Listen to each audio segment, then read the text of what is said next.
So you might think with all the violence that we see in the sun and the photosphere, what with the granulation, the supergranules, big blobs of gas the size of Texas welling up to the surface, dissipating and sinking within minutes, sizes of blobs of gas, size of the Earth coming up and sinking in hours, spicules shooting up for thousands of miles and dissipating in minutes, and what's going on with the corona, all that stuff, you would think that that's all violent stuff. Well, that's all considered the quiet sun. So what we want to do now is talk about the active sun. Because one of the things we've discovered is the sun is actually not absolutely constant in brightness or activity. This was first really proven during the Skylab missions when they started measuring the sun outside the Earth's atmosphere. Until that time, we didn't really know how variable the sun was, but it actually is quite variable. And so we want to now talk about that kind of variability and how that affects Earth, because it does affect Earth. Life is dependent on the sun here on Earth, and so when the sun changes, then that affects us. The most obvious cycle of activity is the sunspot cycle. So on the left here, you see a picture of the sun at a time when there were very few sunspots. On the right, you see a picture of the sun when there were a lot of sunspots. And so these are pictures that I actually took at TCC using our equipment here on campus. This was a number of years ago, and you can see there are, in fact, quite a few sunspots on the sun here. Okay, the blue color and the orange color just come from different kind of filters that I was using. The sunspot cycle tends to peak about every 11 years or so. So roughly 11-year cycle. Now, it's not exactly 11 years. Sometimes it's 10 years, sometimes 11 years, sometimes 12 years, but it averages about 11 years. It's not uniform. You notice that in the early 1800s, there were very small maxima. Now, what we're plotting here, by the way, is the number of sunspots, the average number of sunspots per month versus the month. Okay, and then it got real active, then dropped off near the beginning of the 20th century, got very active towards the end of the 20th century, and kind of stabilized. And so that's kind of a cycle there. Okay, so we know something's going on there. Edward Maunder, E.E. Maunder, was studying the sun, among other things. And one of the things he did was he made a graph, okay, of the latitude of sunspots versus the day of observation. And what he noticed was that sunspots early on in a cycle tended to be at very high latitudes. As the cycle progressed, they moved towards the equator, and as the last ones of the previous cycle were going, then a new cycle started. Okay, and so this we call this the Maunder butterfly diagram because it vaguely looks like a bunch of little butterflies flying across the graph paper.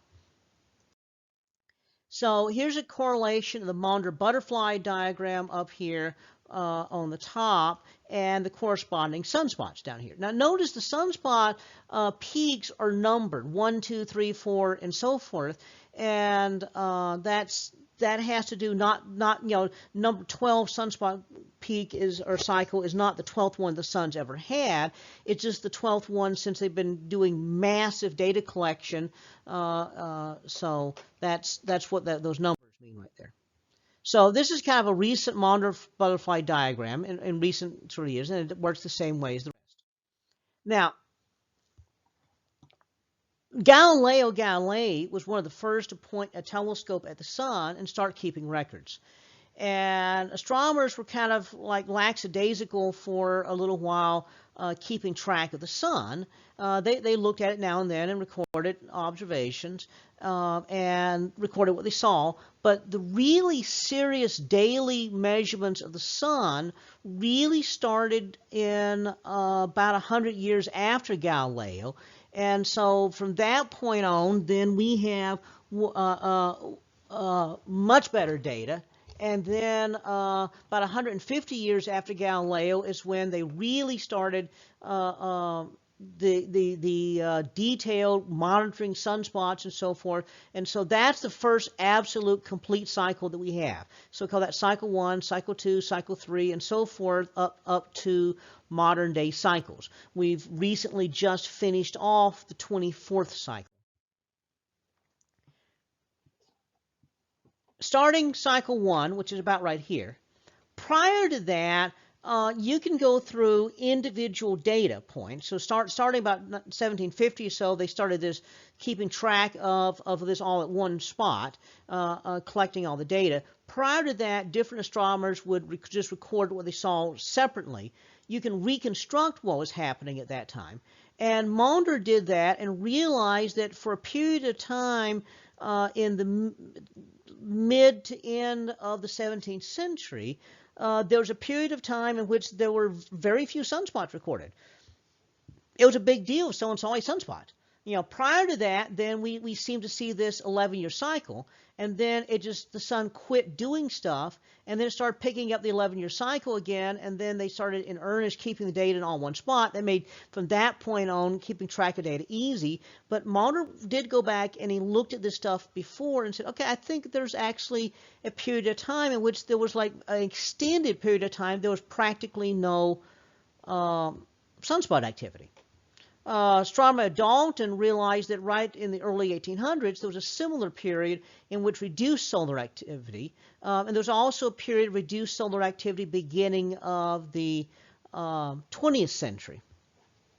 So this looks like about every 100 years or so we have a period of reduced activity, with this extended period right here back in the 17th century.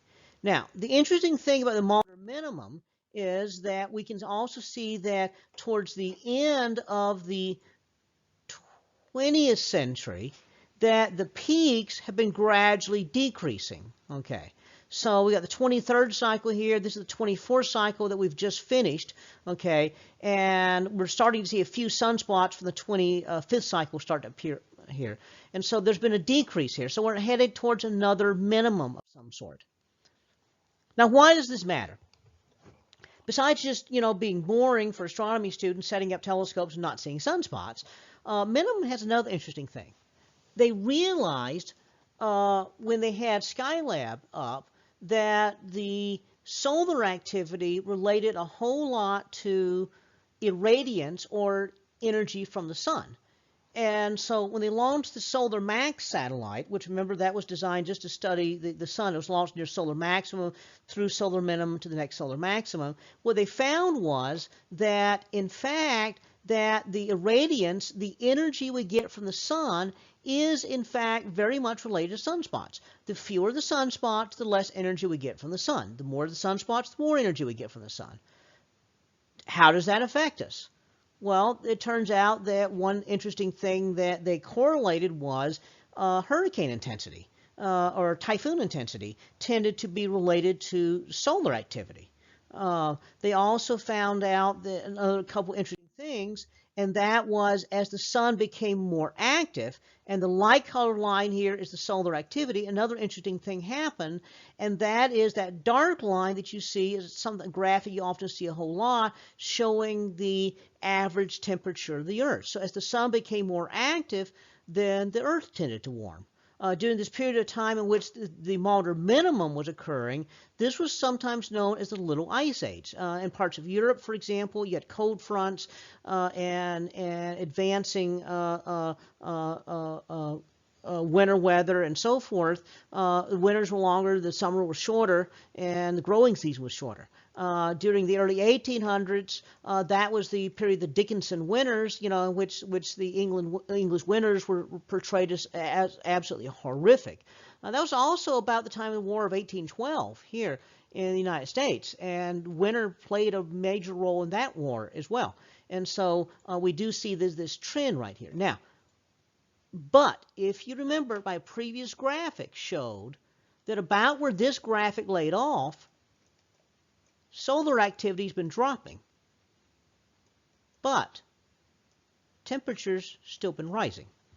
Okay, So that would suggest that somewhere in the late 20th century, we changed from a solar-driven climate to a climate that is also impacted by something else. Okay, we'll get back to that later. You know, general consensus is that we're impacting the climate.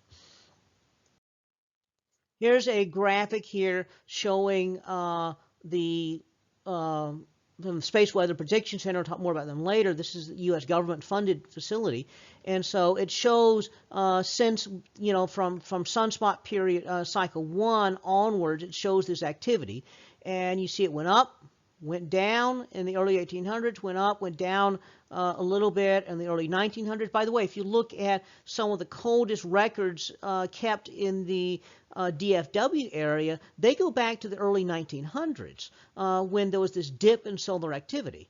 And then we get up here, 1980 was this absolutely horrendous year. 1998 was another horrendous year. Those corresponded to these peaks up here. But notice that we've had this significant drop in solar activity, and yet we've not had a corresponding drop in temperatures.